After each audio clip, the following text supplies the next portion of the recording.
Selamat sore. Selamat sore, kita ketemu kembali ya, untuk, menambah atau menambah yang belum dijelaskan gitu aja ya. Memang mungkin, kemarin, Bu Norma keliru ya, keliru sedikit nggak apa-apa. Jadi, sore ini Ibu, ingin menjelaskan sedikit ya.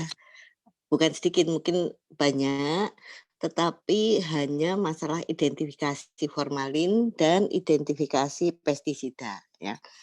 Eee, untuk identifikasi formalin ya, sebetulnya identifikasi formalin ini bisa berkembang atau bisa kita kembangkan untuk penetapan kadar formalin ya, menyambung seperti yang Ibu jelaskan tadi siang masalah metanol ya. Intinya, untuk penetapan kadar baik itu tadi metanol maupun formalin itu sama ya, sama saja ya. Di sini untuk identifikasi formalinnya dulu ya.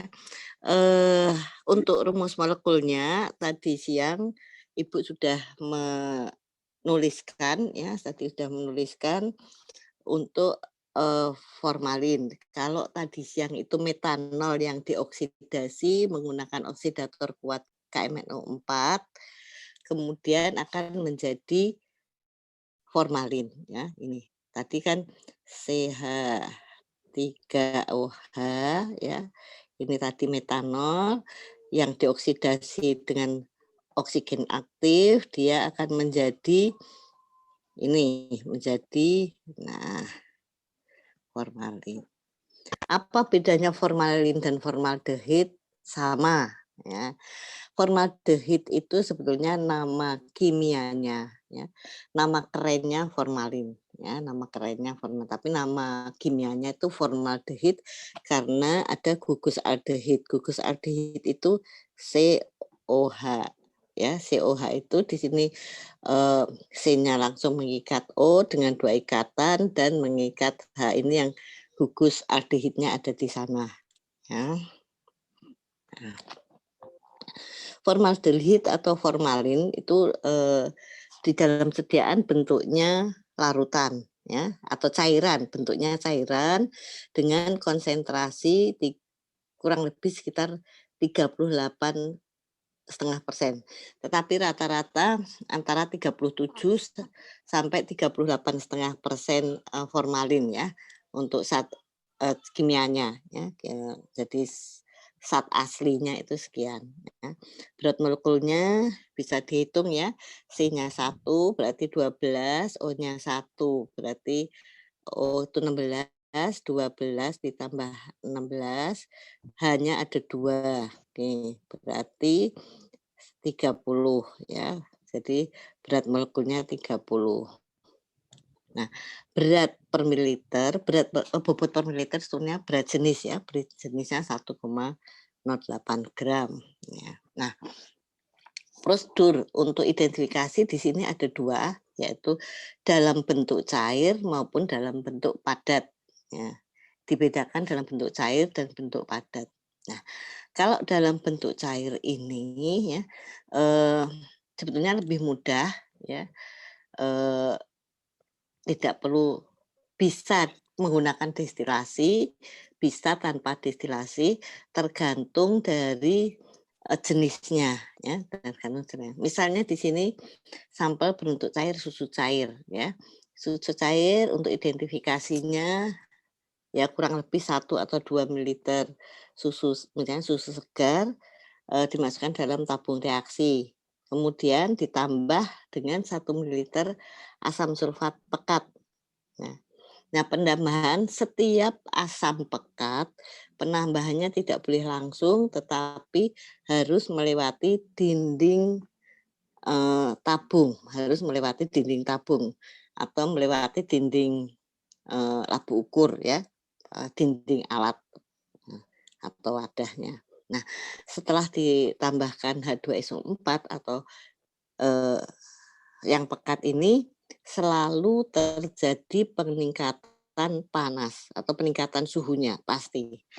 tahu, sehingga dalam suhu yang hangat didiamkan dulu, eee, supaya agak dingin baru ditambahkan reaksi Schiff ya.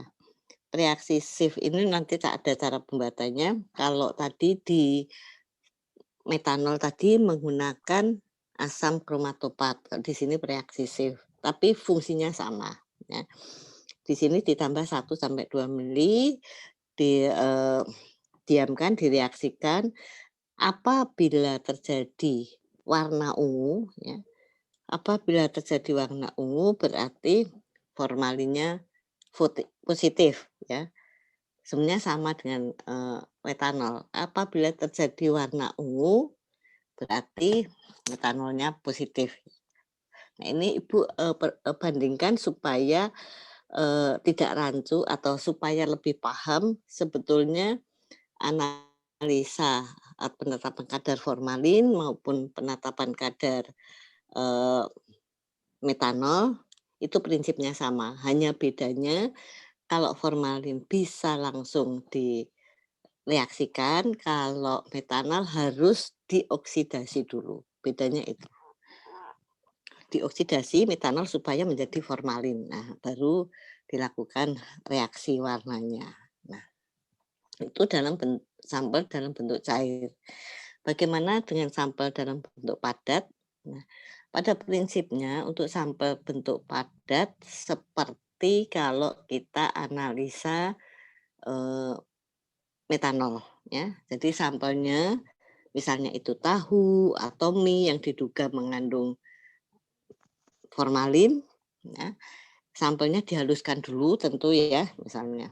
Sampel dihaluskan, setelah dihaluskan baru ditimbang ya. Kenapa harus dihaluskan? Ya, karena kalau dia dalam bentuk aslinya, ya, kalau dia dalam bentuk aslinya, kemungkinan pada saat destilasi tidak akan keluar semuanya formalin ya. Nah, oleh karena itu harus dihaluskan. Setelah dihaluskan dimasukkan dalam labu destilasi dan ditambah Aquades kurang lebih 100 mililiter. Tadi yang seperti Ibu jelaskan tadi. Boleh ditambah 50, boleh ditambah 100. Hanya tergantung nanti yang ditampung itu berapa, yang ditampung itu 50 atau yang ditampung 100. Itu nanti akan masuk pada perhitungan, penetapan kadarnya, ya. Kayak ini iden ya, iden juga bisa. Sampel 50 setelah dihaluskan baru tambah Aquades dan didestilasi. Pada saat destilasi kemudian destilatnya ditampung di dalam labu ukur, boleh 50, boleh 25 tergantung nanti. Kemudian setelah ditampung dicukupkan sampai tanda batas. Misalnya, labu ukurnya 50, ditampungnya pokoknya maksimal itu sekitar 20 menit, itu sudah cukup. Nah, baru ditambahkan Aquades sampai tanda batas. Campuran atau destilat tersebut diambil 2 mili ya, 2 mililiter dimasukkan ke dalam itu untuk iden ya, ke dalam tabung reaksi, ditambahkan asam sulfat pekat ya. Jadi sini asam sulfat pekat, tapi kalau di metanol pakainya asam fosfat ya. Yang pekat bisa, enggak juga bisa. Kemudian perlahan-lahan setelah, tercampur dengan asam baru ditambahkan reaksi Schiff. Nah, baru terjadi, apabila terjadi warna ungu berarti formalin positif. Nah, bagaimana penetapan kadarnya? Nah, meskipun, di materi ini, eee, yang di tayangan itu tidak ada, tetapi bisa kita mengambil, eee, panduan atau cara seperti, metanol ya, pada metanol tadi. Jadi harus ada baku ya, harus ada baku formalin, kemudian ada blanko ya, blankonya dan ada, sampel ya. Blankonya apa ya, blanko di sini, Kalau metanol tadi belangkonya adalah etanol ya. Kalau formalin di sini bisa menggunakan, etanol bisa atau bisa menggunakan bisa menggunakan Aquades ya, boleh ya. Karena formalin di sini tidak harus ada di dalam, etanol atau alkohol, tetapi bisa dia di dalam air ya, sampel yang larut di dalam air. Contohnya, untuk sampel yang padat tadi ya. Intinya sama, ya. Hanya bedanya kalau tadi, eee, metanol menggunakan baku tunggal ya, yaitu 0,025 volume per volume, metanol di dalam etanol 5,5% volume per volume ya. Tetapi kalau, untuk penetapan kadar formalin, bakunya menggunakan baku seri ya. Bakunya menggunakan baku seri ya. Belangko, baku seri,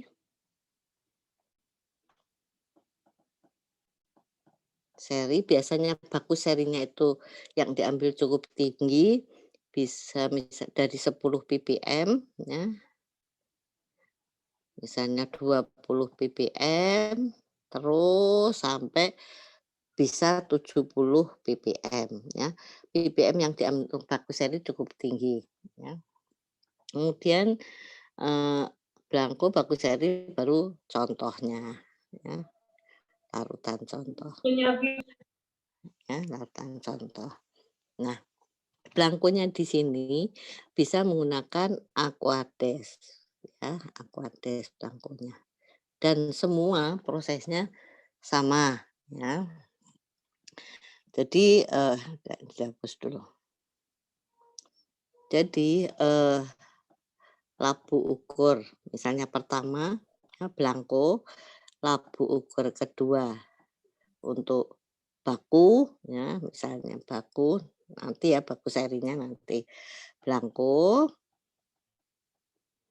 kemudian di sini sampel, sama ya, sampel. Kalau tadi metanol yang dimasukkan permanganannya dulu, tetapi kalau, eee, formalin itu bisa langsung masing-masing, nah ini dimasukkan di sini, Aquadesnya 2 mililiter ya, boleh 2 mililiter. Kalau bakunya, ini kita, eee, bakunya baku seri ya, contohnya kita ambil satu dulu bakunya, ini dimasukkan 2 mililiter, misalnya baku, berapa ya, baku 10 ppm misalnya, baku 10 ppm, misal 2 mililiter, kemudian sampelnya hasil destilat 2 mililiter destilat, ya. Nah, setelah masukkan masing-masing 2 mililiter, kemudian baru dimasukkan apa tadi, asam, ya, H2SO4 pekat, masing-masing di sini 1 mili, di sini 1 mili, dan di sini juga 1 mili. Kalau semua sudah dimasukkan masing-masing 1 mili, terus setelah digoyang pelan ya supaya terjadi homogenisasi, baru ditambahkan pereaksi. Nah, ini ke sini semua ya. Tambahkan shift ya, bereaksi shift. Shift ya. Reaksi shift ini masing-masing, bisa 2 mililiter. Jadi boleh 1 sampai 2 mililiter, tapi semuanya harus sama. Nah, kalau sudah, eee, sampel atau Aquades sebagai belangko ataupun baku masuk, diasamkan dan tambah shift, kalau sudah semua baru ditambahkan Aquades sampai tanda batas yang 50. Nah, kalau sudah sampai tanda batas 50 ya, setelah mungkin baru, larutan ini masing-masing dimasukkan di dalam kuvet untuk diukur absorbansinya pada panjang gelombang 550 nanometer. Nah, berapa tadi, panjang gelombang untuk metanol? Metanol tadi panjang gelombangnya di 570. Jadi warnanya hampir sama, yaitu, eee, merah ungu atau ke arah ungu. Tapi kalau 550 itu ada merahnya, kalau 570 merahnya lebih sedikit, tetapi merah campur ungu ya, jadi tidak ungu sekali. Jadi masih ada merahnya. Ini prinsip, analisa penetapan kadar formalin berdasarkan, identifikasi formalin ya, bisa. Nah, bagaimana, rumusnya? Ya, Ibu tadi mengatakan untuk semua, metode spektrofotometri itu rumusnya sama ya, kalau ini untuk, kadar formalin, nah, itu berarti absorbansi sampel dibagi absorbansi baku ya, konsentrasi baku, baru dikalikan pengenceran. Nah, kalau, di formalin ini, eee, konsentrasi bakunya dalam ppm, oleh karena itu nanti hasil kadarnya juga di dalam ppm. Apakah ppm ini bisa diubah, di dalam persen? Bisa. Jadi patokannya ya, 1 kalau persen ya, 100% dijadikan ppm itu dikalikan 10.000 ya. Jadi 1% itu sama dengan 10.000 ppm. Dikalikan 10.000. Kalau di sini ketemu misalnya 20.000 ppm, berarti ini berapa persen? Ini adalah 2% ya. Jadi kalau konsentrasi bakunya dalam ppm, kita ketemunya dalam ppm, baru kalau ditanyakan persen bisa dirubah dengan persen dengan dibagi 10.000. Ya, ini untuk formalin. Nah, sedangkan untuk pengenceran persis seperti Ibu jelaskan tadi waktu, metanol ya. Ini untuk, penetapan kadar formalin ya, dengan dasar, eee, identifikasi yang cair ini ya, identifikasi cair ini. Jadi sebetulnya, identifikasi itu menjadi dasar untuk penetapan kadar ya. Jadi prosedurnya bisa digunakan untuk penetapan kadar. Untuk, formalin ada yang ditanyakan ya, ini yang sebenarnya prinsipnya sama seperti, metanol tadi ya, oke.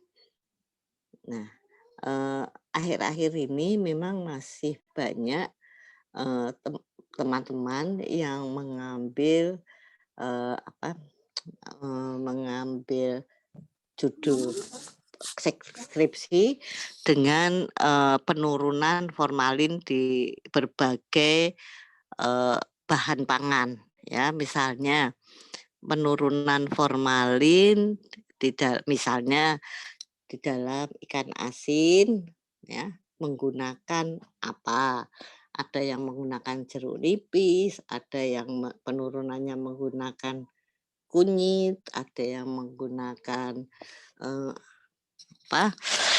temu ireng, mungkin ada yang menggunakan, temulawak untuk penurunan formalin di dalam suatu bahan pangan ya yang diduga mengandung formalin. Nah, tujuannya identifikasi untuk penetapan kadar adalah mendukung penelitian ya. Nanti Ibu ada salah satu contoh di sini, penurunan juga ya.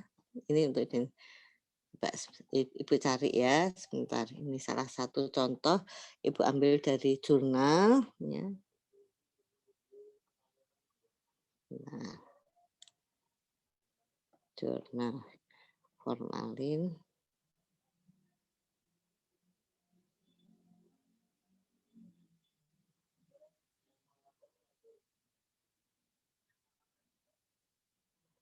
Ini. Kok ini lagi? Nah ini salah satu contoh ya untuk analisis kandungan formalin pada berbagai jenis ikan di Kota Manado. Jadi, kenapa, ada penelitian seperti ini, karena terus terang, apabila nelayan turun ke ke laut ya atau melaut, kalau dia, merupakan kapal yang cukup agak besar, biasanya harusnya membawa es untuk mengawetkan hasil tangkapannya selama di dalam perjalanannya. Nah, tetapi akhir-akhir ini dianggap es itu mahal, biasanya mereka mereka membawa formalin dalam jerigen kecil. Nah, meskipun ini sebenarnya nggak boleh. Nah, kenapa? Nanti tangkapan tersebut diawetkan atau disiram menggunakan larutan formalin di dalam air sehingga, ikan-ikan yang dibawa selama perjalanan melaut tersebut sampai di pantai ya, sampai di TPI dia masih dalam kondisi bagus. Memang, eee, pernah Ibu juga melihat kondisinya, teksturnya bagus kalau diawetkan dengan, formalin. Tetapi pada saat begitu dimasak, teksturnya berubah menjadi, eee, keras atau bukan keras, tapi ulet.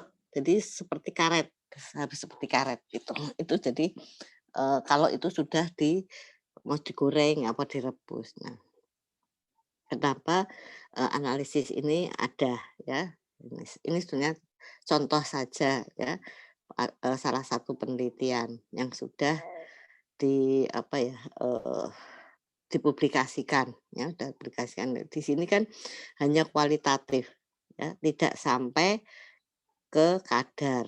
Nah, kalau mau dilakukan kadar ya, uji sensitivitasnya menggunakan reaksi Schiff, ini bisa dengan konsentrasi bakunya 0,37, 3,7, 370 ini bisa jadi, warnanya nih bisa dilihat di sini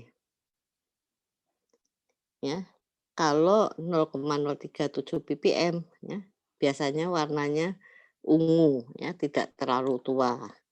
Ini 3,7 ppm, ungunya agak agak tua sedikit. Kalau 370 ppm ya, konsentrasinya sekian, itu warna ungunya adalah ungu tua. Ya, ini salah satu, bukti aja yang, bisa Ibu perlihatkan sebagai, sebagai acuan apabila nanti ada yang ingin melakukan penelitian skripsi ya mengenai, eee, formalin ya. Nah, ini mengenai formalin, jadi bukan penurunan. Nah, bisa juga setelah diketahui misalnya ikan hasil tangkapan itu mengandung formalin, supaya masih bisa dimasak, bagaimana cara menurunkan formalin dari yang ada di dalam kandungan ikan laut. Bisa juga ya kan. Mungkin sudah ada atau belum, kalau belum ada bisa, merupakan, acuan untuk penelitiannya ya, ini. Nah, Saya kira untuk, formalin cukup ya. Nah, Ibu sekarang, eee, maaf, Ibu akan, melanjutkan ke identifikasi pestisida. Sebelum Ibu ke identifikasi pestisida, adakah yang ingin bertanya? Ya, ada nggak? Kalau nggak ada, Ibu lanjut aja ya. Sepertinya belum ada, Ibu. Mungkin Yang belum belum ada, ada. Ibu. Oh, belum ada ya. Jadi bisa untuk, apa ya, untuk bayangan bagi teman-teman yang ada di Indonesia Timur ya. Di Indonesia Timur itu, tangkapan ikan lautnya banyak sekali ya, banyak sekali dan, ini perlu, kalau ada yang mau meneliti hasil tangkapan tersebut selama, nelayan melaut itu benar-benar menggunakan es dan garam atau tidak menggunakan es tetapi membawa formalin, itu perlu ya. Kadang-kadang, eee, untuk menambah berat pun, menambah berat bahan, misalnya setelah ikan laut mau buat ikan asin ya, kadang-kadang direndam juga dengan formalin. Karena apa? Kalau ikan laut mau jadikan ikan asin, kan harus dijemur ya. Kalau ditambah dengan formalin, satu awet dan tidak ada lalat yang hinggap pada ikan asin yang dijemur, satu. Yang kedua, ikan asin itu tidak akan bisa kering sekali, tetapi dia kalau teksturnya kelihatannya sedikit basah, tapi sebetulnya tidak basah ya, jadi menambah berat, tuh ya. Biasanya kelihatan sekali kalau itu ada formalinnya atau enggak, tapi kalau, masyarakat yang tidak tahu, wah ini ikan asinnya bagus, putih, teksturnya bagus, tidak ada lalat dan, seolah-olah dagingnya itu banyak ya, itu yang hati-hati. Dan biasanya tidak bisa kering sama sekali ya. Kalau teksturnya agak basah, itu kita curiga kalau ikan asin itu, ada formalinnya ya. Tapi kalau kering sekali ya, itu biasanya, tidak menggunakan formalin ya. Nah itu. Ya, ada yang tanya lagi? Kalau enggak ada Ibu lanjut untuk, identifikasi senyawa pestisida ya. Ini identifikasi dulu semuanya, tetapi meskipun hanya identifikasi bisa sebagai dasar untuk penetapan kadar ya. Jadi jangan jangan berkecil hati, kok cuma enggak ya, sebagai dasar itu. Nah, untuk identifikasi senyawa pestisida ya, mungkin sudah dapat teori bahwa pestisida itu sebenarnya jenisnya banyak sekali ya. Di antaranya ada organoklorin, karbamat, dan, eee, organofosfat ya. Jadi organ yang secara garis besar itu ada 3, organoklorin, nah, organoklorin, yang kedua organofosfat, yang ketiga karbamat. Ini secara garis besar, karbamat. Nah nah, untuk organoklorin ini ya, di lingkungan atau di alam dia hampir dikatakan tidak bisa terdegradasi. Ya, artinya tidak bisa terpecah sehingga akan mencemari lingkungan ya. Kalau mencemari lingkungan, akan mencemari juga hewan ya. Misalnya yang pakai pestisida itu daerah atau rumput-rumputan yang biasa dimakan hewan, ya, hewan ternak. Nah, kalau rumput tersebut mengandung organoklorin dimakan oleh hewan ternak itu di dalam tubuhnya akan mengandung juga pestisida. Karena apa? Pestisida ini larut di dalam lemak, ya, larut di dalam lemak, ya. Itu yang penting. Jadi ini yang hati-hati. Oleh karena itu saat ini orga organoklorin, semua jenis pestisida organoklorin tidak boleh digunakan lagi, ya, tidak boleh digunakan lagi. Nih, kemudian bagaimana organofosfat?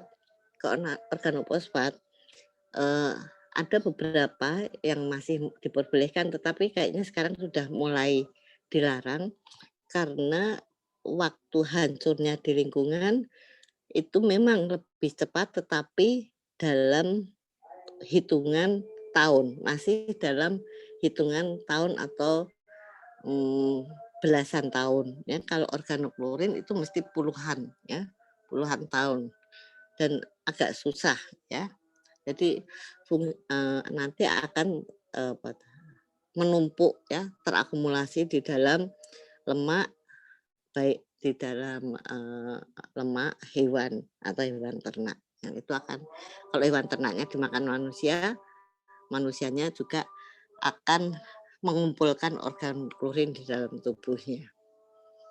Pernah mendengar bahwa dulu, tapi mudah-mudahan sudah pernah mendengar bahwa petani, salah satu petani apa ya, bawang merah di daerah daerah mana, Brebes, ya, dulu sudah ada penelitiannya sih. Seorang ibu yang sedang menyusui, dia adalah seorang petani bawang merah, ya. Untuk tanaman bawang merahnya ini harus supaya tidak busuk, supaya dapat tumbuh bagus, tidak kena hama, disemprot dengan pestisida. Nah, dulu memang ada apa ya, petugas pertanian yang agak nakal, yang ya berkaitan erat dengan petugas rumah sakit yang memegang DDT. DDT itu adalah jenis pestisida organoklorin, ya, DDT. Dan DDT ini di kesehatan masih diperlukan, hanya DDT lah yang bisa membasmi nyamuk malaria, ya. Jadi hanya DDT yang bisa. Nah, kalau DDT ini tidak difungsikan untuk nyamuk malaria, tapi disalahgunakan untuk menyemprot hama, ya, ini kaitannya tadi, yang sering dipakai itu dengan sendirinya bawang merahnya juga akan terkontaminasi dengan organoklorin jenis DDT tersebut, ya. Diklor dietil tetraasetat, ya, DDT singkatannya itu. Nah, bagaimana dengan si ibu itu tadi? Nah, setelah si ibu ini melahirkan, ya, kemudian menyusui anaknya, suatu saat anaknya ini eh, apa ya, keracunan. Keracunan apa? Keracunan pestisida. Loh, dari mana? Kan ibunya juga sebelum nyusui bersih dan lainnya, ternyata setelah diteliti ASI dari si ibu inilah yang mengandung pestisida atau DDT. Kok bisa? Nah, pestisida ini karena mungkin pada saat nyemprot itu salah, jadi berlawanan dengan arah angin, kemudian tidak memakai masker, ya, di dalam masuk ke pernafasan, masuk ke aliran darah. Nah, ini salah satu contoh mengapa organoklorin jenis DDT dan mungkin organoklorin yang lainnya dilarang digunakan untuk pertanian, ya. Karena ini khusus miliknya kesehatan, hanya untuk membasmi nyamuk malaria. Nah, kita ini hanya cerita tapi memang betul adanya. Nah, bagaimana dengan organofosfat? Organofosfat adalah yang berbahaya yang kedua karena tidak bisa terdegradasi, tidak bisa hancur dalam waktu dekat, tetapi masih dalam belasan tahun. Nah, sekarang sebagian besar juga sudah mulai dilarang, ya, dilarang karena akan merusak lingkungan, menyebabkan pencemaran lingkungan. Yang ketiga adalah karbamat. Karbamat itu yang sekarang masih banyak digunakan atau banyak yang digunakan karena apa? Karena masa degradasinya dia lebih singkat, ya, bisa maksimal seminggu, ya, paling lama seminggu dia baru bisa terdegradasi, ya. Jadi sementara ini yang paling aman adalah jenis karbon. Sementara Ibu katakan karena dengan adanya jenis pestisida yang lebih cepat terdegradasi, cepat hancur, itu adalah yang paling baik digunakan untuk pertanian, ya. Nah, jadi ini kembali ini ilustrasi dari jenis pestisida, ya. Oke, kita kembali. Nah, organoklorin dan karbamat. Prosedurnya di sini untuk identifikasi pestisida biasanya kita menggunakan kromatografi lapis tipis atau KLT, ya, kromatografi lapis tipis. Kalau seandainya itu nanti penetapan kadar yang paling tepat untuk analisisnya atau penetapan kadarnya adalah menggunakan HPLC atau gas kromatografi, ya. Tapi yang paling sering adalah gas kromatografi. Nah, itu yang paling tepat. Nah, untuk prosedur, untuk identifikasi ini sudah ada. Untuk larutan uji itu sampel maksudnya di sini, ya. Kurang lebih 10 ml sampel, ya, dimasukkan ke dalam corong pisah. Kalau sampel itu sudah diubah dalam bentuk cair, ya. Bagaimana sih sebenarnya dalam bentuk cair? Kok bentuk cair? Ya. Ini bentuk cair itu zat-zat yang padat harusnya diekstraksi, diekstraksi dengan menggunakan reaksi organik, ya, atau pelarut organik. Ini 10 ml sampel masukkan dalam, kalau ini sudah bentuk cair, dalam corong pisah, ya.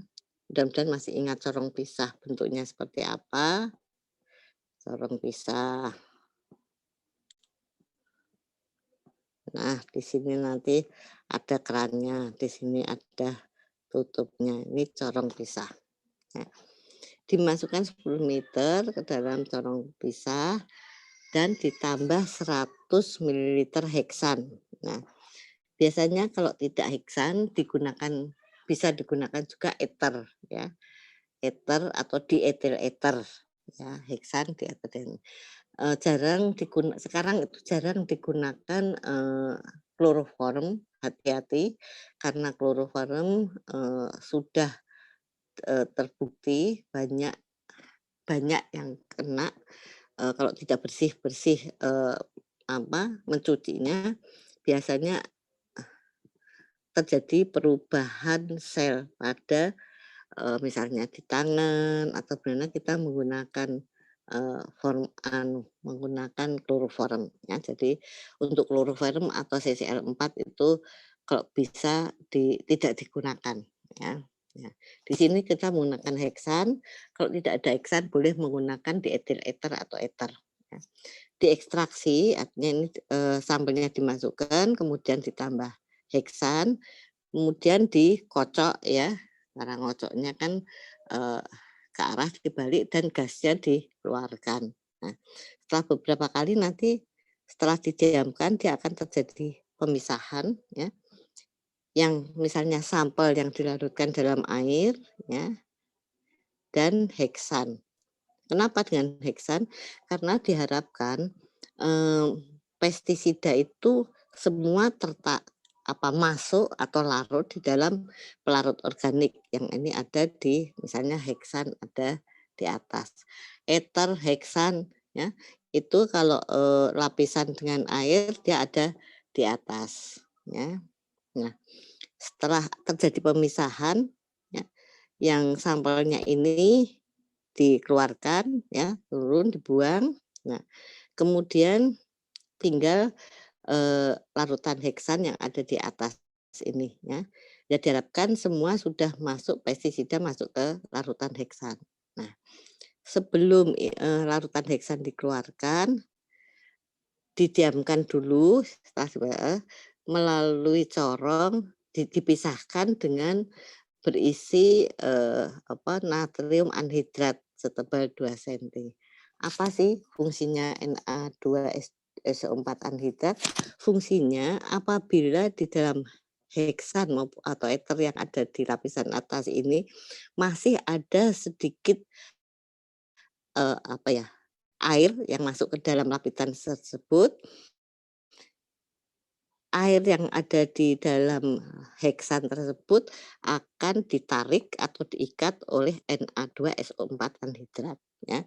Jadi nanti ini ada corong ya, corongnya, kemudian di sini ada kertas saring, di atas kertas saring diberi Na2SO4 anhidrat. Nah, kalau ini dibuka diturunkan larutan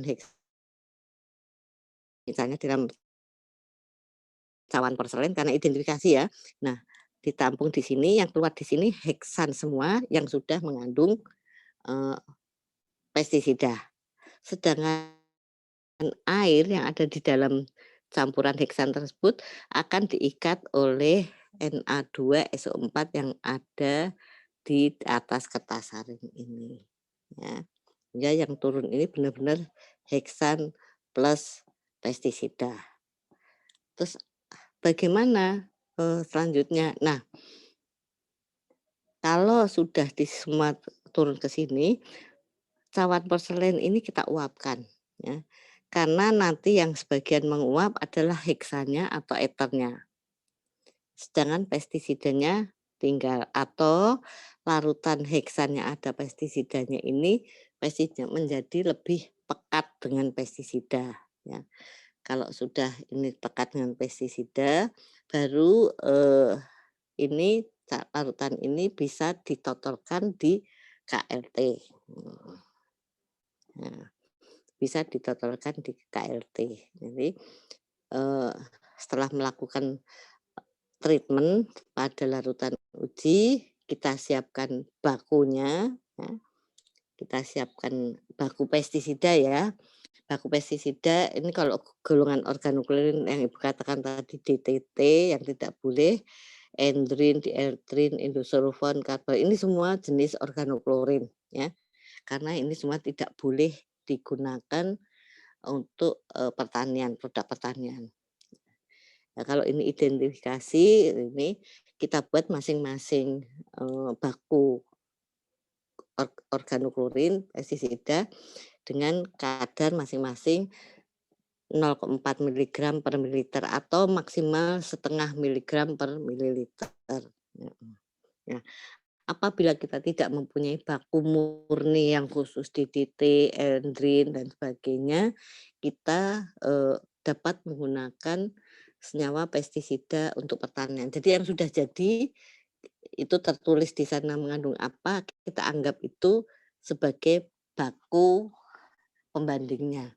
Baku untuk menunjukkan bahwa produk atau makanan A ini ternyata mengandung pestisida sesuai dengan yang ada di pertanian. Hanya hanya bisa membuktikan seperti itu, ya. Nah, sudah kalau, larutan bakunya sudah tersiapkan, baru kita siapkan apa, KLT, lempeng, ya, KLT. KLT ini nanti seperti biasa kita siapkan, biasanya, kalau kalau di kampus kecil-kecil ya, kita buat yang berapa, 3 kali 7 atau tapi secara umum minimal adalah 10 kali 10 ya. Dari bawah ini diukur 2 senti, diberi garis tapi tipis saja dengan pensil. Membuat batasan ini hanya dengan pensil, jangan dengan, bolpen karena akan berpengaruh pada saat eluasi. Kemudian, di atas diberi batasan juga untuk batas eluasinya ya, dan di atas yang kosong ini hanya untuk memberi tanda, oh ini sampel A, sampel B, atau baku. Nah, ini sekitar 1,5 sampai 2 senti. Nah, nanti penotolannya paling minimal minimal dari ujung sebelah sini ke sini adalah sekitar 1 senti, masing-masing 1 senti, ya, untuk totolan.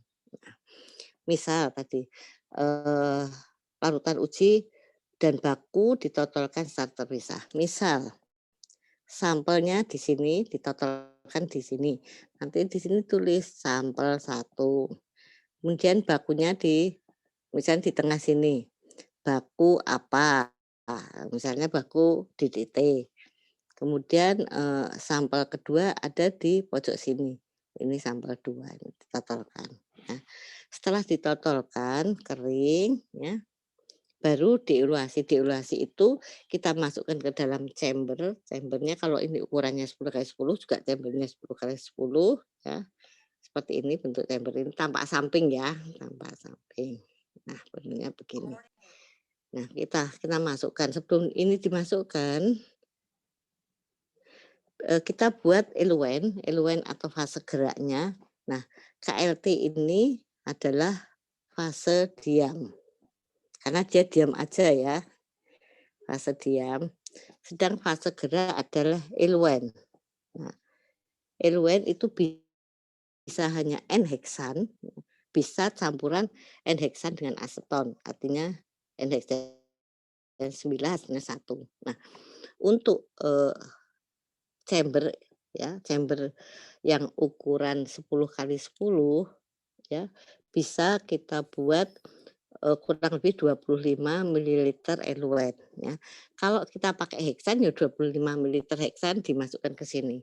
Tapi kalau, mau campuran N-heksan dan aseton 9/1 berarti, eee, untuk 25 ini, heksannya berarti 9/10 kali 25 ya, sedangkan, asetonnya 1/10 kali 25. Nah, itu dua-duanya dimasukkan baru dimungkinkan dan ditutup di sini, dengan tutup kaca ya tutupnya. Nah, kalau sudah, ditotolkan di sini sudah ada eluennya, ada eluennya, kemudian baru KLT-nya ini dimasukkan ya, dan masukkan dan ditutup.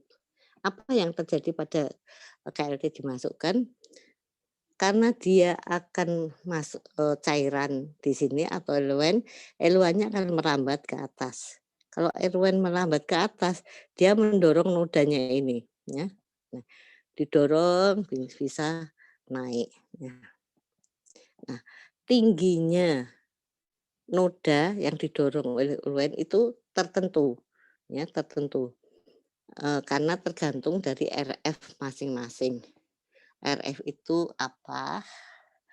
RF itu jarak antara noda ya, jarak noda dengan jarak eluasi atau jarak jarak rambat dari eluennya. Nah, ini di sini didorong. Nah, ini tertentu, tidak semua, kalau misalnya eluennya sampai di sini enggak. Dia akan berhenti pada RF tertentu. Kalau RF-nya, misalnya RF-nya sekitar 0,6 ya, dia meskipun, eluennya masuk ke sini, nodanya akan tetap di sini ya, tidak akan ikut lari semua. Kecuali kalau eluennya sudah naik bablas, naik terus nggak tahu menguap, ini akan ikut naik juga kan kedorong dan ikut menguap ya. Nah, kalau sudah ini maaf, eluennya jalan, kemudian ada noda, noda ini tidak akan kelihatan kalau tidak dilihat di bawah UV atau kalau tidak disemprot dengan penampak bercak, ya, dengan penampak bercak. Kalau, di sini kayaknya sudah langsung ya. Nah, ini saya clear.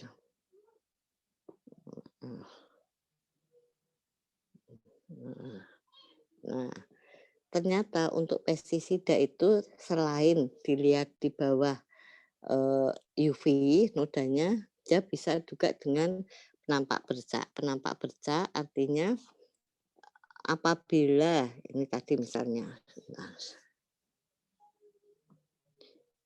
ini sudah maaf KLT-nya udah dilihat, ini nodanya sudah ada di sini. Noda misalnya ini baku, ini sampel misal, ya. Kemudian ini kalau dilihat di UV kelihatan, tapi kalau, eee, keluar dari lampu UV dia nggak kelihatan. Nah, bisa juga dengan penampak bercak. Kita kasih tanda, kemudian kita semprot dengan campuran ini, AgNO3,5% ya, di dalam etanol pekat 100% ya. Jadi kalau membuatnya kalau 0,5% ya setengah gram atau 500 mili di dalam 100 mili etanol pekat. Sudah dilarutkan, setelah larut baru disemprotkan ke sini. Kalau sudah disemprotkan di sini, bercaknya ini akan kelihatan ya, disemprot menjadi warna abu-abu ya.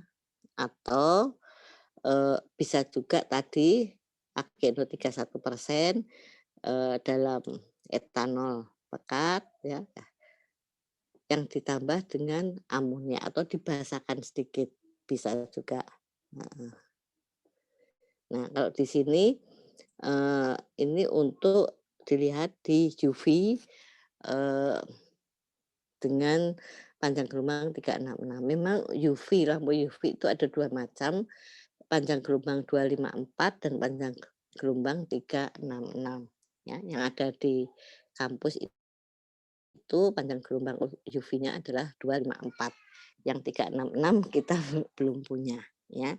Jadi bercak ini atau noda ini akan tampak di bawah UV atau dengan disemprot penampak bercak. Gitu. Bagaimana untuk, penetapan kadarnya ya? Penetapan kadarnya bisa menggunakan, eee, gas kromatografi ya. Kalau sebetulnya kalau kita tidak punya GC, gas kromatografi, kita bisa menggunakan cara KLT ini ya, cara KLT ini ya, cara KLT ini tetapi secara kuantitatif. Bagaimana Bu caranya kuantitatif? Jadi penimbangan larutan ujinya juga secara kuantitatif, jadi misalnya nimbangnya, 10 gram ya, misalnya 10 gram 10 ditimbang dengan, analitis ya. Jadi harus 4 misalnya 10,1234 itu analitis ya.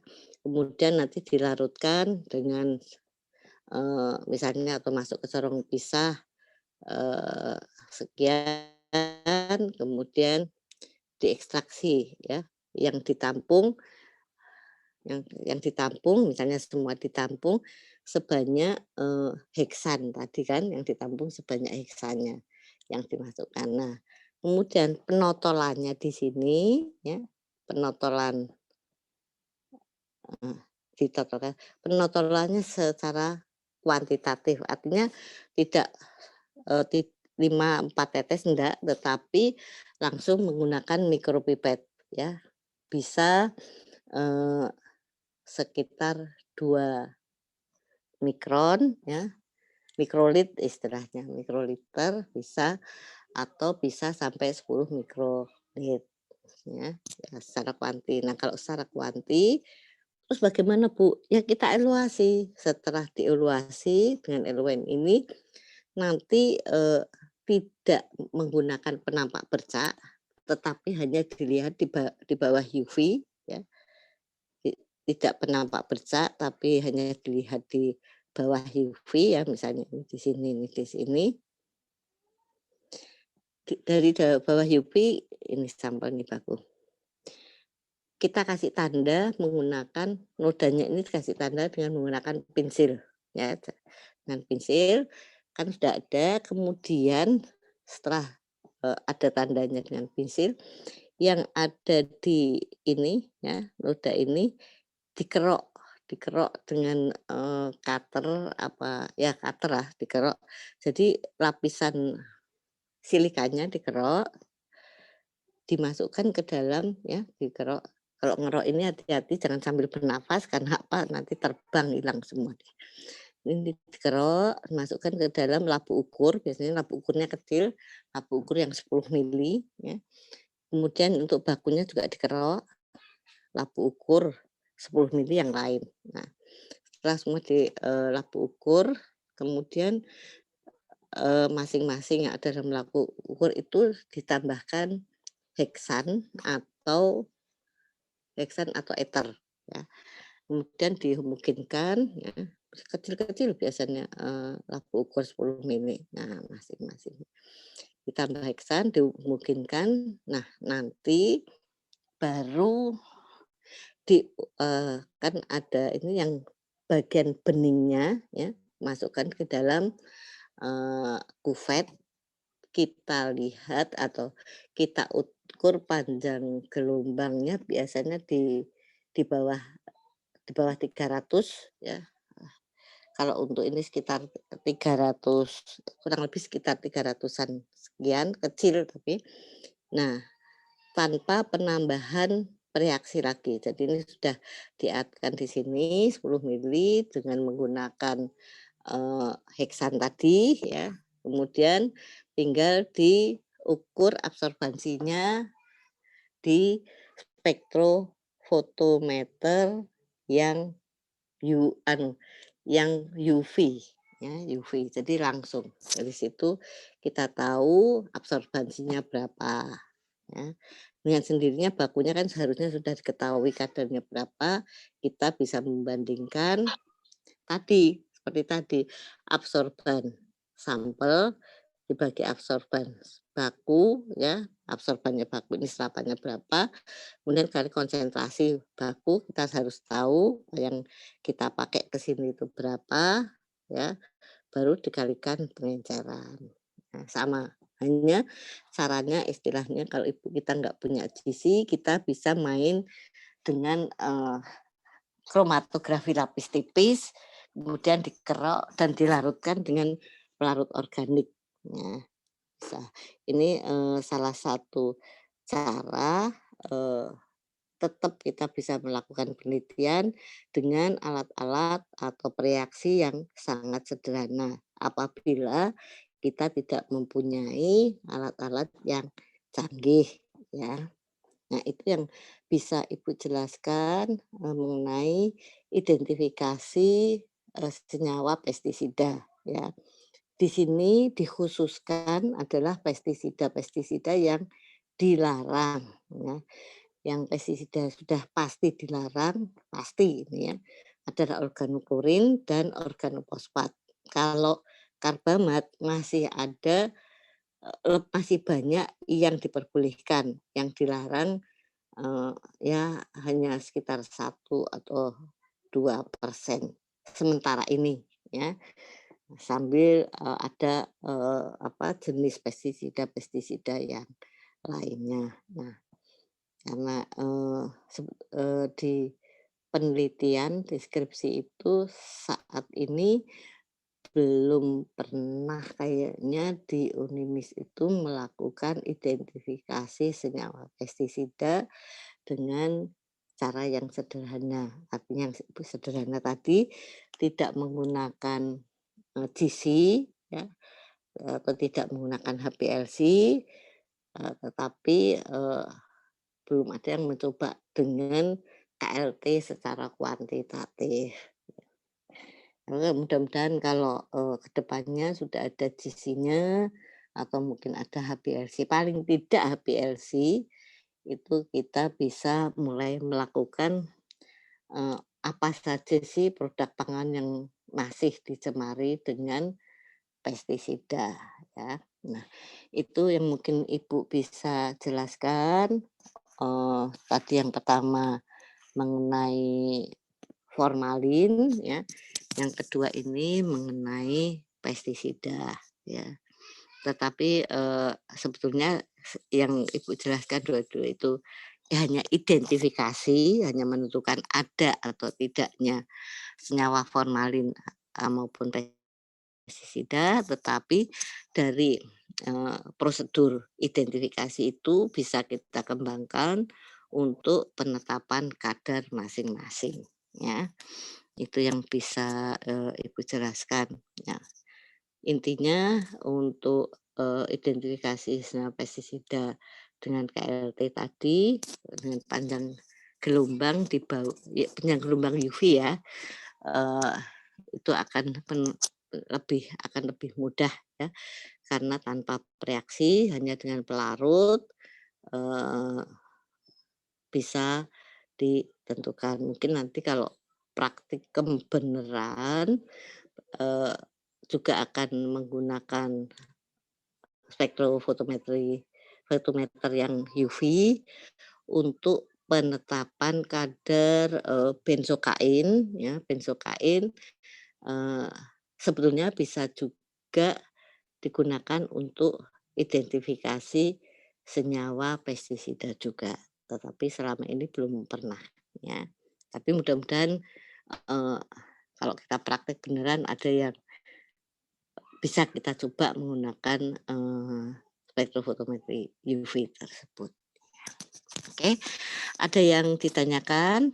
Ya. Kalau ini mungkin di dalam ujian ya, hanya, eee, untuk identifikasi itu dasar dari kromatografi ya. Dasar kromatografinya apa yang disebut fase diam, apa yang disebut fase gerak ya. Kenapa kok harus dijenuhkan dengan kertas saring ya, itu. Kenapa kok harus, disaring melalui, eee, Na2SO Na2SO4 anhidrat, kenapa ya. Jadi, eee, untuk identifikasi itu yang penting adalah itu ya, yang udah Ibu jelaskan. Oke, sedangkan yang untuk apa tadi, kenapa yang formalin juga sama ya, formalin, kenapa, pada saat memasukkan atau mereaksikan H2SO4 harus lewat dinding dan perlahan-lahan, mengapa kok enggak langsung dituang ya. Kemudian tadi yang metanol, kenapa dalam penambahannya kok selalu harus pada reaksi, harus, dalam apa, penangas es dingin ya. Kenapa kok harus ditambah, oksidator kuat? Apa oksidator kuat untuk, penetapan kadar metanol ya. Oksidator kuatnya tadi udah dijelaskan yaitu kalium permanganat. Kenapa kok harus metanol harus dioksidasi dulu supaya berubah atau supaya, direaksikan menjadi formaldehid. Nah, sehingga formaldehid ini yang akan bereaksi membentuk warna dengan asam kromatofat untuk yang metanol. Kalau untuk yang formalin ya, dalam suasana asam ya, formalin akan bereaksi langsung dengan preaksisif ya, akan sama-sama dua-duanya membentuk warna ungu. Hmm. Ini, sedikit ringkasan dari yang tadi pagi dan yang sore ini Ibu jelaskan. Ada yang ingin bertanya atau mungkin nanti sudah mendekati ujian, at baru baca lagi, kalau ada yang bertanya silahkan bisa langsung WA Ibu atau, lewat apa ya, Sipen ya, apa yang perlu ditanyakan nanti, insya Allah Ibu jelaskan lewat, Sipen lagi ya. Ini mungkin, mudah-mudahan nggak capek, tapi kok mungkin juga sudah ngantuk, terutama yang teman-teman yang ada di Indonesia Timur ya, ini sudah mau setengah 10 malam, mungkin sudah capek dan sudah ngantuk ya. Kalau Ibu teruskan nanti nggak efektif ya, mudah-mudahan yang ada ini dipahami dulu, kalau besok pagi ada yang kurang jelas silahkan ya, bisa WA ke Ibu ini. Karena WA itu artinya, ada bukti atau nanti kalau lupa masih bisa dibaca lagi ya. Saya kira itu, ada yang mau ditanyakan atau mau usul silahkan. Bisa lewat chat ya atau langsung. Ada enggak? Mungkin saat ini belum ada, Ibu. Oke. Kalau ada bisa WhatsApp ke Ibu. Oke, kalau saat ini mungkin belum ada nggak apa-apa ya, karena nggak mungkin dipaksakan. Ya besok-besok kalau sudah mau mendekatin ujian biasanya baru dipegang ya, sehari sebelum ujian biasanya baru dipegang ya. Ibu, tetap support, yang penting semua paham, gitu aja ya. Sehingga kalau paham itu akan, mengurangi waktu belajar, ya, waktu belajarnya lebih dikurangi karena paham ya. Saya kira cukup, selamat malam, terima kasih atas perhatiannya, apabila ada yang, belum jelas Ibu minta maaf, insya Allah bisa Ibu, jelaskan kembali apabila nanti ada pertanyaan lewat WA ya. Ya. Oke, selamat malam, terima kasih. Wassalamualaikum warahmatullahi wabarakatuh. Waalaikumsalam Waalaikumsalam warahmatullahi wabarakatuh. Terima kasih, Bu. Salam, makasih Terima sama-sama. kasih banyak, Ibu. Ya, sama-sama. Ayo jangan lupa makan malam ya, istirahat. Terima kasih. Ibu Iya, live Ibu. ya. Iya, Ibu.